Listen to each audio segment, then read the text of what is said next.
আপনারা দেখছেন বাংলা ভারত সংবাদ। এগিয়ে বাংলা, এগিয়ে ভারত।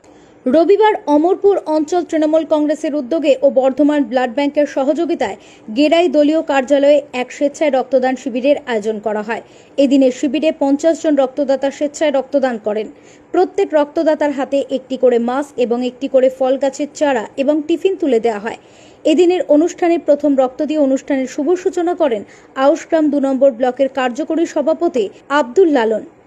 এছাড়াও উপস্থিত ছিলেন আউশগ্রাম 2 নম্বর পঞ্চায়েত সমিতির সভাপতি সৈয়দ হায়দার আলী, ব্লক সভাপতি রামকৃষ্ণ ঘোষ, অঞ্চল সভাপতি গোলাম মোল্লা, অমরপুর পঞ্চায়েত প্রধান শেখ এবাদত এবং পঞ্চায়েতের সদস্যরা।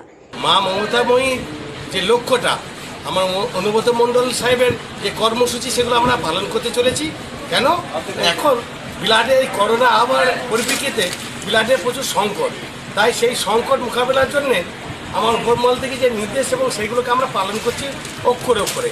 কেন না, মানুষের পরিষেবা দেওয়ার জন্যে যে মা মাটি মানুষের লক্ষ্যটা, সেটা আমরা পূরণ করছি। আজ এখানে আউশগ্রাম 2 ব্লকে অমরপুর অঞ্চলে 50 জন স্বেচ্ছাসেবী মানুষ ব্লাড দেওয়া হচ্ছে এই গরিব মানুষের পাশে দাঁড়ানোর জন্য।